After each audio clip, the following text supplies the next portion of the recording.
halos mag-100 na daw po yung rice processing na nakakalat po sa buong Pilipinas. 'Di ba?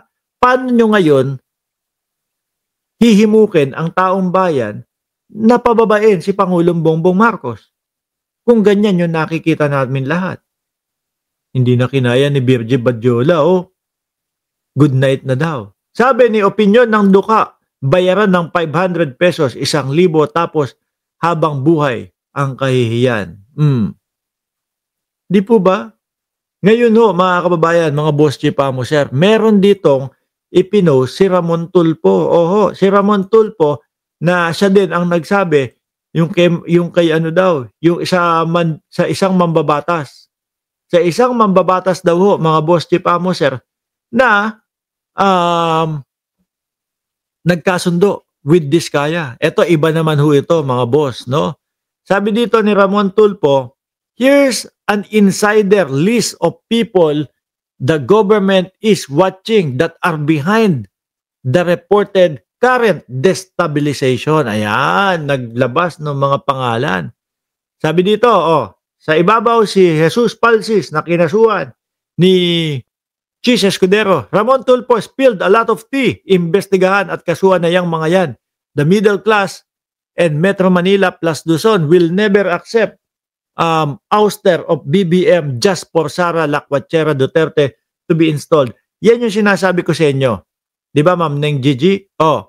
Yan yung sinasabi ko sa inyo na ultimo mga kakamping, ultimo po, yung mga dating tinatawag natin, mga dilawan. Ano sinasabi nila ngayon? Nako, ayaw nilang mapatalsik si Pangulong Bongbong Marcos. Ayaw nilang mapaalis sa posisyon si Pangulong Bongbong Marcos. Di ba? Dati mga kababayan, yan po yung mga kabardagulan natin. Panahon ng eleksyon. Sila nga po yung nag-umpisa yung magpa-drug test si Pangulong Bongbong Marcos Di ba? Pa-drug test si Pangulong Bongbong Marcos. Noon pong nakita nila na sumunod si Pangulong Bongbong Marcos doon sa request nila o sa request ng mga Pilipino, drug test. Ginawa po yun.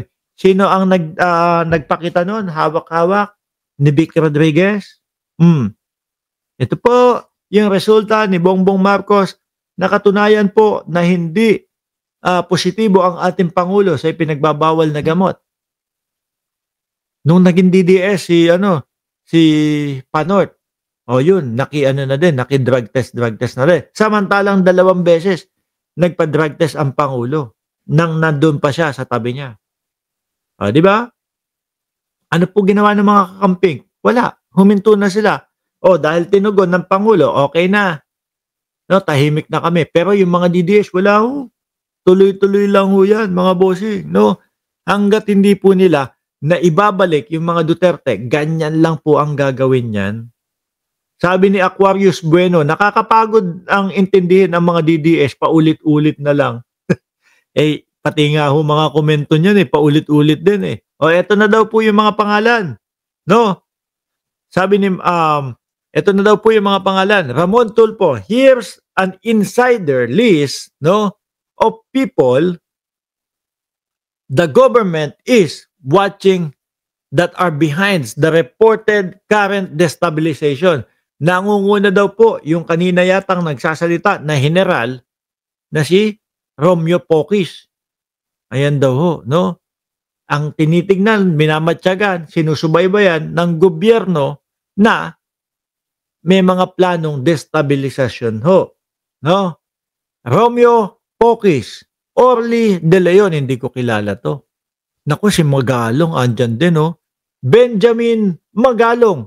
Kaya lang, kukumpirmahin pa daw po. Johnny Macanas.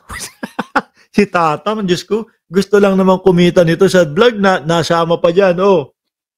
Hindi, isa pa din kasi yan, mga kababayan No? Nung nag-vlog si Maharlika, si Johnny Macanas, si yan, si General, yung nagbablog, yung beroin mo general ka, tas papauto ka lang doon sa mga sinasabi ni Maharlika. Muntik na din yan, mga bossing. Muntik na din makasuhan yan, mga kababayan. Yung sinabi niya na kung hindi ako nagkakamali is may isang taon na din kasi, eh. Kung hindi ako nagkakamali, ang sinabi niyang si Macañas is, um, pinagre-resign ng AFP, 'no? Paki-correct na lang ako, pinagre-resign ng AFP si Pangulong Bongbong Marcos. Eh, wala naman hong gano'n. Oh, ayan na ano siya, um, nasubaybayan siya. Ilan din hong ano, siguro 3 buwan ho yata na hindi nag-vlog hindi nag-vlog 'yan.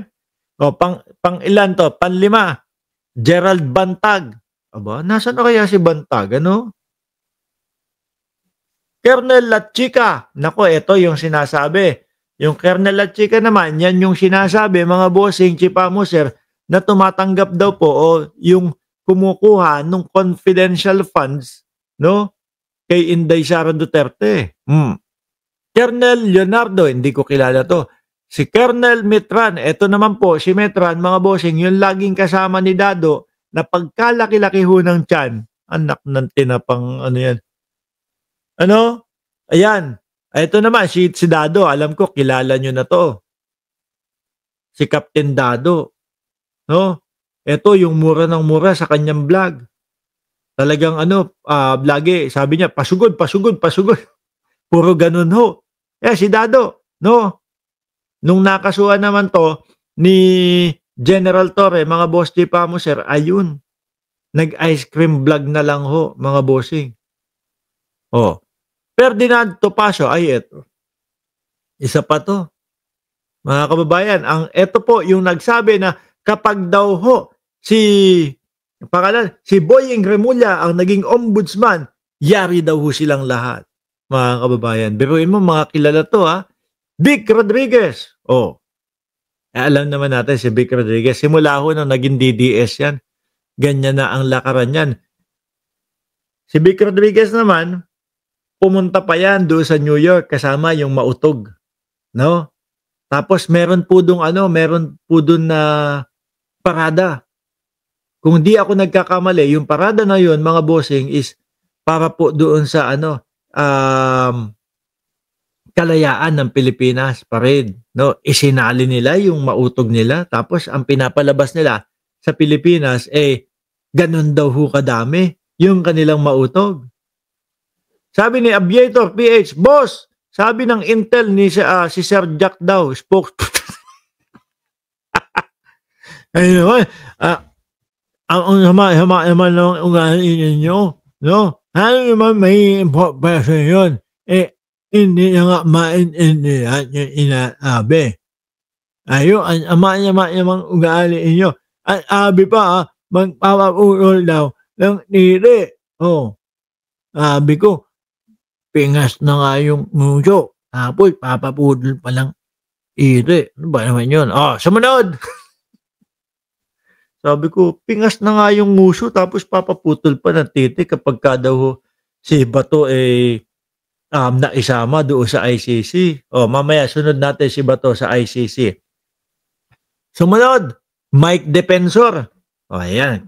Alam na natin yung galawan ni Mike Defensor ho, mga kababayan. Simula pa lang nung una, di ba? Simula pa lang nung ilabas. Itong